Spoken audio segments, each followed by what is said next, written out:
Welcome to the first APAC webinar for partner brand support.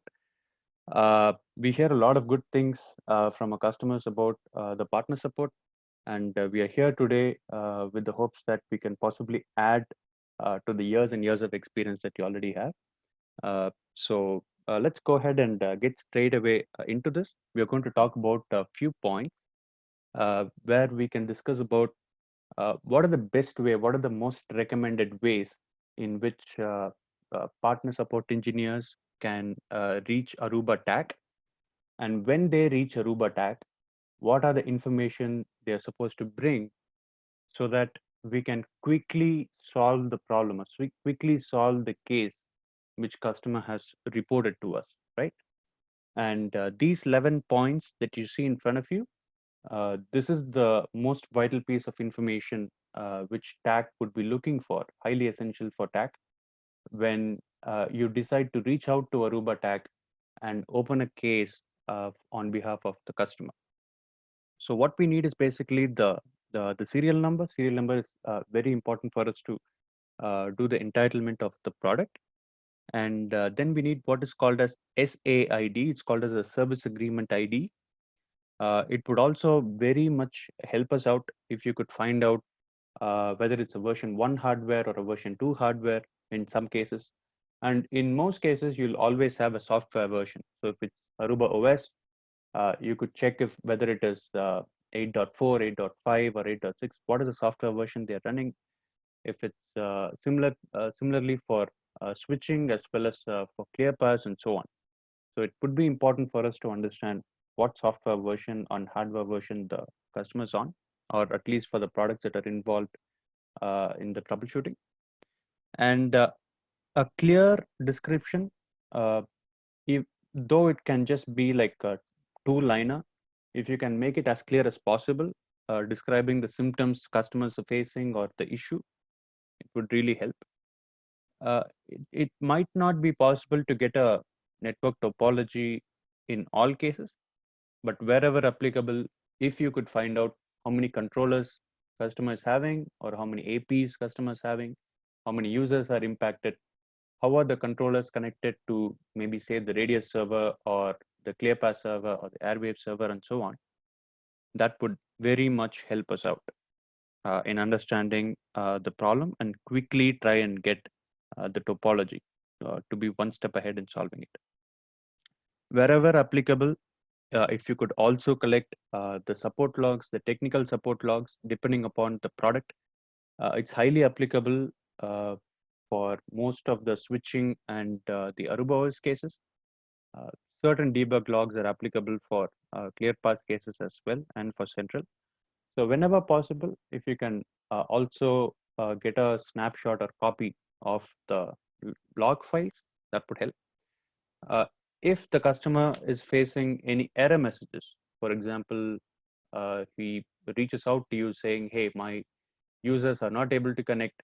I keep getting this error from a Radius server that says unable to authenticate or authentication failed.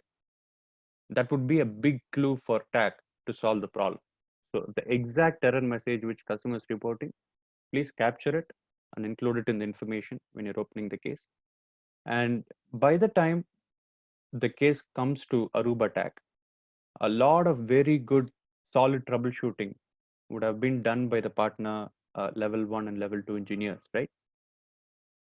If you could give us a few lines of information as to what are the troubleshooting that were done by level 1 and level 2 partner support engineers, it will stop the Aruba TAC engineer from doing the same steps, because that will be a little bit annoying for customer and we can save a lot of time for customer. So if you could include that steps which is already performed, we will greatly benefit by saving customers time. Also mention how severe the issue is. Severity means how many users are impacted, how many APs are impacted, how many controllers are impacted here. If customers losing money every hour, like for example, every hour their business is down, if they're losing say $50,000 or $100,000, mention that. So that way TAC will understand how severe the issue is, and they will give the adequate priority based on the severity, right? So we need to know that as well. Business impact, as I just mentioned, find out what customer has at stake, what customer is going to lose if we don't solve this issue on time. Sometimes customer might report just a UI bug, a user interface bug, and it might not get taken very seriously. But for customer, there could be an MSP, a managed service provider, servicing other customers in the region, and monitoring the users' activities may be a bigger chunk of what they actually do on a day-to-day basis. So just because it's not a production affecting bug, it's not a user affecting bug, it's just a monitoring bug.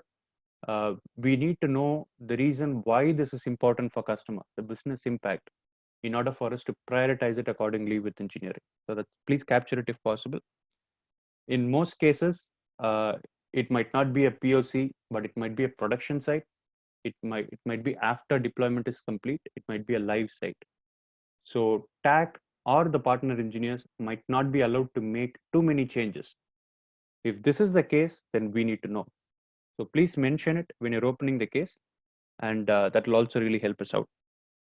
And guys, if you have any questions on any of these, please feel free to reach out the Q&A panel and post it out there. We'll make sure we get that answered. So Helvin, could we please go to the next slide? Thanks. So guys, this might be a little bit hard to read. After this session is over, we will have this complete list sent out to each and every one of you. So we have this separated for WLAN, that is Aruba OS, Aruba Instant Access Point, ClearPass, Airwave, switching, that is AOS CX, PVOS, and so on. For each and every one of our products, we have a matrix like this. And we are not able to show the complete content, but just the important ones that we see over here. A bigger list will be provided to you once we are done with this session. So this is just to give you a small introduction. What we are looking at here is what are the roles and responsibilities of a level 1 engineer in partner support, a level 2 engineer in partner support, and the Aruba TAC level 3 engineer. We can encounter various types of issues, multiple types of issues when customer decides to open a case with us, right? It could be a configuration related case. Sometimes it could be related to performance, or in the weekend, customers will decide to do code upgrades and maintenance windows and so on. So when each and every one of these issues come up, what is the responsibility of an Aruba TAC engineer after partner engineer decides to open a case with TAC? And until partner reaches TAC, what are the responsibilities that they're expected to fulfill at a level 1 role and at a level 2 role? Essentially, that is what we are capturing over here. So in the interest of time, we might not be able to go through all of it, but I'll showcase some of these examples to you. Okay. So say, for example, a customer calls in and says, hello, I'm having difficulty in getting my clients connected to the AP, right? So level 1 engineer from partner support, first they are supposed to find out how severe the problem is. How many clients are you talking about? Is it just 1 or 2 clients not able to connect to maybe like 3 or 4 APs, or are you talking about maybe 300, 400 users not able to connect to any of the access points? So what is the scale of the issue? We try and get that at level 1. And we figure out like, hey, are you using products that are compatible with the access point? Are you trying to connect with something which are having known issues? Maybe are you trying to use scanners with the high-end AP, which usually has issues? And figure out like what are the best practices. Do you have all of your AP in a problem location distributed across different channels? Are they mounted correctly? Are they spaced out correctly? What are the best practices that are applicable for the deployment? This the level 1 will do. It's not highly technical. It's fairly relatively basic work, but that's what a level 1 engineer is expected to do, right? And if he or she is not able to solve the problem, the engineer will escalate it to level 2. Now, the level 2 engineer from partner support, this person comes in and does more log analysis, more deeper debugging with the customer. They also try and figure out what type of third-party devices do they have. If they are having issues with, let's go back to a previous example, say a scanner not able to connect to the AP. Now, this level 2 engineer will try and figure out what brand of scanner is it. Is it a symbol scanner? Yes. Okay. So, what version of firmware are you running on your symbol scanner? Is it the same firmware that you're running on your other scanners as well? Are they able to connect anywhere else in any other network? They will ask these questions, which are more probing. They will do more debugging. For example, level 2 engineer can perform an access point debugging, a user level debugging. They can look at the logs, the debug logs, and try and figure out if they're able to see any error messages in the debug logs. These are the responsibilities of level 2 engineer, right? Now, even after that, if the problem is not able to get solved, they'll then put it to Aruba tag.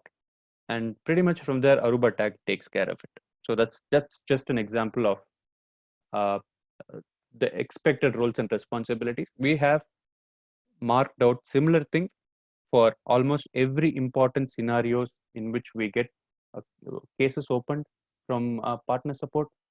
We have also done it for every product because each product is unique. The same type of workflow for which you will get for Aruba OS, you will not get it for ClearPass. What you get for ClearPass, you'll not get it for switching. So Catherine would be able to share this with you, with all of you once the session is over. So please stay tuned till the end, and you'll be able to see more exciting things like this. And we can go on to the next slide, please, Helvi.